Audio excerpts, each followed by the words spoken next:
নমস্কার, কেমন আছেন সবাই? রেসিপি বাই শ্রেয়মস মম চ্যানেলে আপনাদের স্বাগত জানাই। আজ আমি আপনাদের সাথে পটলের দোরমা রেসিপি শেয়ার করব। এর জন্য পটলটি কিভাবে কেটে নিচ্ছি আপনারা একবার দেখে নিন।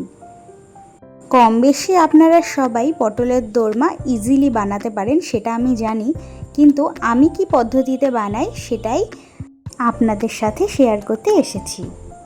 বাকি সমস্ত পটল আমার আগের থেকেই কেটে নেওয়া হয়ে গেছে। আপনাদেরকে দেখানোর জন্য আমি এখানে দুটো পটল কেটে দেখাচ্ছি। আর হ্যাঁ, পটলের বাইরে যে খোসাটি আছে আমি সেটাকে পুরো খোসা ছাড়িয়ে নিয়েছি, পুরো কিছু রেখেছি, কিছু ছাড়িয়ে নিয়েছি। আপনারা যদি চান তাহলে শুধু পটলের খোসাটিকে কুড়িয়ে নিতে পারেন, সেভাবেও হয়। আপনারা দেখতেই পাচ্ছেন সমস্ত পটল আমার রেডি হয়ে গেছে। তো এবার একটি মশলা তৈরি করে নিচ্ছি। তার জন্য নিয়ে নিয়েছি একটা মিক্সিং জার।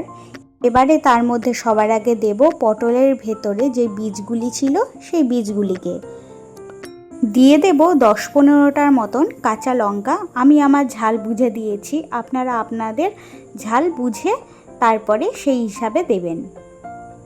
এবার এগুলির একটি ফাইন পেস্ট তৈরি করে নিয়েছি। আপনারা দেখতেই পাচ্ছেন পেস্ট আমার একদম রেডি হয়ে গেছে।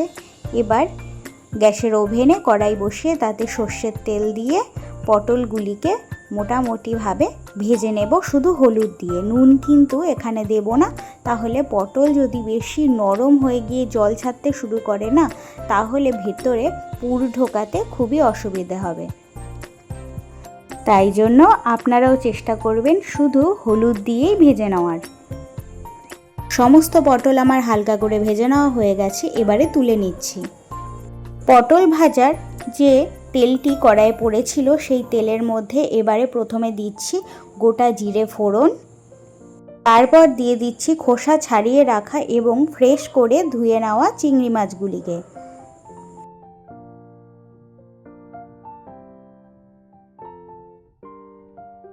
দিয়ে দিচ্ছি সামান্য একটু হলুদ গুঁড়ো। চিংড়িগুলো বেশি কড়া করে না ভেজে তাতে এবার দিয়ে দিচ্ছি কুচিয়ে রাখা পেঁয়াজ। পেঁয়াজের সাথে চিংড়িটিকে ভালো করে মিশিয়ে নেব। তারপরে দিয়ে দেব যেই পটলের বীজ আর লঙ্কাটিকে আমি বেটে রেখেছিলাম সেটিকে। এভাবে মোটামুটি 2 মিনিটের মতো কুক করে নেওয়ার পরে দিয়ে দিচ্ছি গরম মশলা।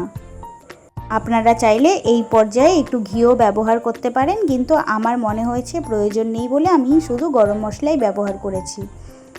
এবার ওই একই কড়াইয়েই সামান্য একটু সর্ষের তেল দিয়ে তাতে শুকনো লঙ্কা এবং গোটা জিরে ফোড়নে দিয়ে দেব।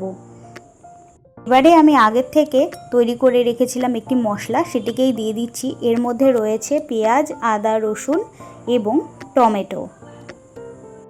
মশলাটি যাতে তাড়াতাড়ি নরম হয়ে যায় তার জন্য দিয়ে দিচ্ছি পরিমাণ মতো নুন এবং হলুদ গুঁড়ো। এবারে খুব শুকনো শুকনো করে মশলাটি কষিয়ে নিতে হবে, সমস্ত মশলার কাঁচা ভাবটি চলে যাওয়ার জন্য। এবারে দিয়ে দিচ্ছি পরিমাণ মতন উষ্ণ গরম জল। আপনাদের আর দেখালাম না, সমস্ত পটলে কিন্তু আমার পুর ভরা হয়ে গেছে।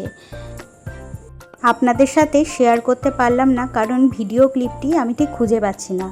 আচ্ছা, যাই হোক, এবারে ঝোল ফুটে গেছে, তো তাতে আমি সমস্ত পটলকে দিয়ে আরও বেশ 2-3 মিনিটের মতো ঝোলটিকে ফুটিয়ে তাতে ঘি এবং গরম মশলা উপর থেকে ছড়িয়ে দিয়ে ঢাকনা চাপা দিয়ে রেখে দেব মোটামুটি আধা ঘন্টার জন্য, যাতে পটলটি নরমও হয়ে যায় আর সমস্ত ফ্লেভার যেন পটলের মধ্যে ঢুকে যায়।